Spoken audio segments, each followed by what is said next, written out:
Hi friends, welcome to Jasnith channel. இன்றைக்கி நாம் ஐநார் துணை சீரியல் எபிசோட் தான் பார்க்க போகிறோம். வாங்க பார்க்கலாம். அதுக்கு முன்னாடி ஒரு சின்ன ரீகேப் பார்த்துடலாம். நேற்று என்ன நடக்கும் அப்படின்னா, சேரனுக்கு கல்யாணம் பேச்சு நடந்துகிட்ருக்கும். ஸோ சேரனுக்கு கல்யாணம் பண்ணணும். ஸோ அதுக்கு பணம்லாம் எப்படி ரெடி பண்ணுறது, எவ்வளோ செலவாகும் அப்படிங்கிற பட்ஜெட்லாம் போட்டுட்ருப்பாங்க. ஸோ தாலி யார் வாங்குறது, தாலி மட்டும் வாங்குங்க, செயின் அதுக்கெல்லாம் நான் ஏற்பாடு பண்ணுறேன் அப்படின்னு சொல்லிட்டு நடேசன் அப்பா சொல்லிடுவார். உடனே இவர் உண்மையாக தான் சொல்கிறாரா, கரெக்டாக கொண்டு வந்து கொடுத்துருவாரா, நகை நம்மளுக்கு பிரச்சனை இருக்காது. ஸோ இது மட்டும் தாலி மட்டும் வாங்கினோன்னா 1 lakh போதும், பட் செயின் வாங்கணுன்னா 7 lakh ஆகும். ஸோ அது நம்மளுக்கு அவங்க கொடுக்குறேன்னு சொல்லும் போது ஓகே தான், அது உங்கள் அம்மாவோடது தானே, ஸோ அதை சந்தாக்கு போட்டுடலாம் அப்படின்னு சொல்லி அவங்க டிசைட் பண்ணியிருப்பாங்க. ஸோ நெக்ஸ்ட்டு அந்த டைமில் என்ன ஆகுதுன்னா, நைட் ஆயிடுது. ஸோ எல்லோரும் தூங்கலான்னு ரெடி ஆகும்போது சேரன் என்ன பண்ணுவாருன்னா, பல்லவன் வாங்கின கப்பை எடுத்து க்ளீன் பண்ணி வச்சிட்ருப்பாரு. எங்கேயாவது ஒரு இடத்துல ப்ளேஸ் பண்ணணும் அப்படின்னு சொல்லி பார்த்துட்ருப்பாரு. அப்போ எல்லோரும் கேட்பாங்க, என்னென்ன பண்ணிகிட்ருக்க, இல்லைடா இதை பத்திரமா வைக்க வேண்டாமா அப்படின்னு சொல்லிட்டு பேசிகிட்ருப்பாங்க. அப்போ பார்த்தீங்கன்னா, பல்லவன்கிட்ட சேரன் சொல்லுவார், நீ அப்பா ரொம்ப பெருமைப்பட்டார், உங்ககிட்ட சொல்லலை, ஆனால் நீ வாங்கினதை கரெக்டாக எடுத்து வச்சு பார்த்துட்டு ரொம்ப ரசிச்சுட்டு இருந்தார் அப்படின்னு சொல்லிட்டு நானும் நிலாவும் அதை பார்த்தோம். அவர் வெளிக்காட்டிக்கல, ஆனால் அவர் ரொம்ப ஹாப்பியானார், அதை நாங்கள் பார்த்தோம் அப்படின்னு சொல்லிட்டு பேசிகிட்டு இருப்பாங்க. அதுக்கப்புறம் என்னாகும் அப்படின்னா, பல்லவன் சொல்லுவான், அண்ணா எப்படியோ என்கிட்ட பேசிட்டாரு, அதுவே எனக்கு போதும் அப்படின்னு சொல்லிட்டு, எங்கே நீ பேச மாட்டியோன்னு நினச்சிட்டேன் அப்படின்னு சொல்லி பேசிகிட்டு இருப்பாங்க. அப்போது சோழன் சொல்லுவார், உனக்கு ஸ்டேஜ் ஃபியர் இருக்கும், ஏதோ தேங்க்யூ மட்டும் சொல்லிட்டு வந்துடுவேன் அப்படின்னு பார்த்தா நீ போய் படப்படப்படன்னு பேசிகிட்டு இருக்க, அதுவும் கரெக்டாக அண்ணா வர நேரமாக பார்த்து பயங்கரமாக டைலாக் பேசினேன் அப்படின்னு சொன்னது நல்லா நடிச்சடா அப்படிங்கிற மாதிரி கிண்டல் பண்ணிகிட்டு இருப்பாங்க. அதுக்கு பல்லவன் சொல்லுவார், அண்ணா இதெல்லாம் உண்மை தான், நான் ஒன்றும் நடிக்க கிடையாது, எல்லாமே நான் அண்ணாக்காக பேசினது தான், நான் அண்ணா நல்லா என்னை இது பண்ணணும் அப்படிங்கிற மாதிரி தான் பேசினேன், இல்லை நீ நல்லா பேசின, அதை தான் சொன்னேன் அப்படிங்கிற மாதிரி சோழன் அப்படியே ப்ளைட்டாக தூக்கி மாற்றிடுவார்.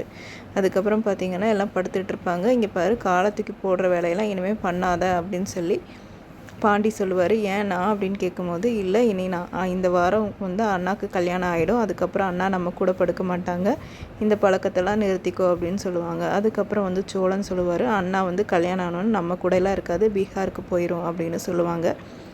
உடனே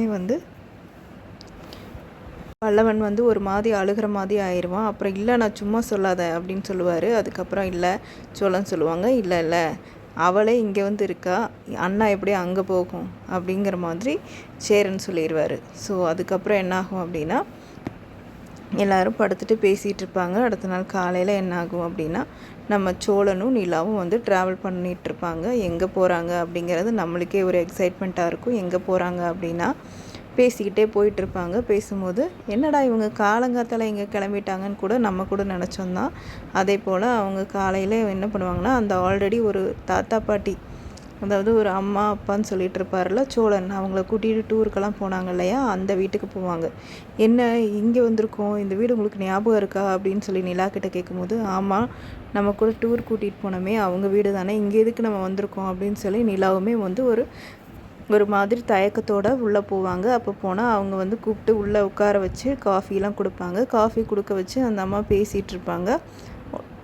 உடனே அந்த ஐயா சொல்லுவார், நல்ல வேலை நீங்கள் வந்தீங்க, இல்லைன்னா எனக்கு ஒரு காஃபி தான் கிடைக்கும், உங்களால் எனக்கு இப்போ காஃபி கிடச்சது, நான் நிறைய காஃபி குடிச்சிட்டே இருப்பேன், ஆனால் எனக்கு இப்போ உடம்பு பிரச்சனைங்கிறனால காஃபிலாம் நான் அவ்வளோ குடிக்கிறதில்ல அப்படின்னு சொல்லிட்டு பேசிகிட்டு இருப்பாங்க. அப்புறம் நிலா யோசிப்பாங்க, எதுக்கு இவர் நம்மளை இங்கே கூட்டிகிட்டு வந்திருக்காரு, என்ன காரணமாக இருக்கும் அப்படின்னு சொல்லிட்டு. அதுக்கப்புறம் பார்த்தா கொண்டு கொடுப்பாரு, ஒரு கவரில் பணம் கொண்டு கொடுப்பாரு சோழன்கிட்ட.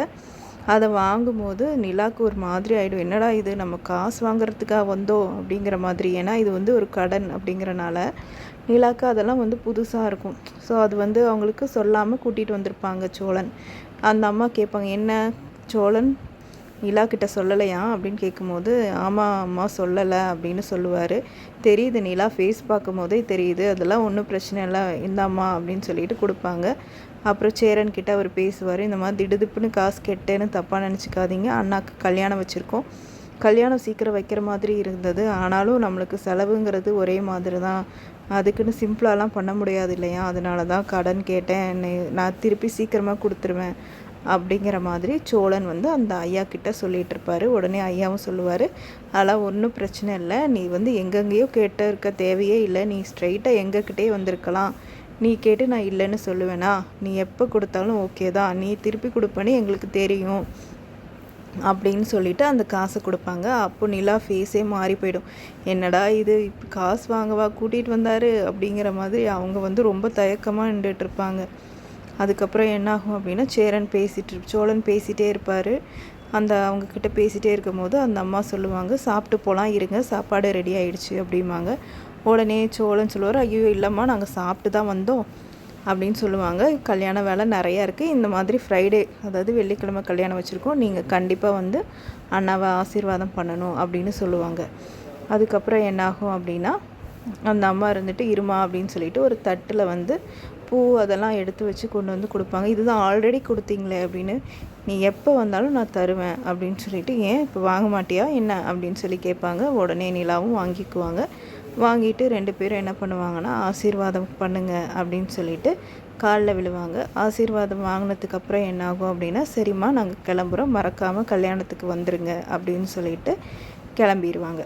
அதுக்கு அடுத்த சீன் என்ன ஆகுது அப்படின்னா, பாண்டியை காட்டுறாங்க. பாண்டி வந்து அங்கே செட்டில் இருப்பார், அதாவது ஒர்க் ஷாப்பில் இருப்பார். அப்போ கரெக்டாக வானந்தி வருவாங்க. வானந்தி கிட்ட சொல்லுவார், இந்த மாதிரி கல்யாணம் ஃபிக்ஸ் ஆகிடுச்சு அண்ணாக்கு, இந்த ஃப்ரைடே வந்து கல்யாணம் வச்சுருக்கோம் அப்படின்னு. என்ன திடுதிப்புன்னு கல்யாணம் பண்ண வச்சுருக்கீங்க, என்ன காரணம்னு கேட்கும்போது, உனக்கே தெரியாதா நம்ம குடும்பத்தில் என்னென்ன பிரச்சனை நடக்குது அப்படின்னு சொல்லிட்டு பேசிகிட்டு இருப்பாங்க. நெக்ஸ்ட்டு பார்த்திங்கன்னா மறுபடியும் சோழன் நிலாவை காட்டுவாங்க. என்ன நிலா ஒரு மாதிரி ஆகிட்டிங்க, என்னாச்சுன்னு கேட்கும்போது, நான் வந்து இப்படி உங்களை கூட்டிகிட்டு போகிறேன்னு சொல்லியிருந்தேன், நீங்கள் வந்திருக்கவே மாட்டிங்கல்ல அப்படின்னு சொல்லி சோழன் சொல்லுவார்.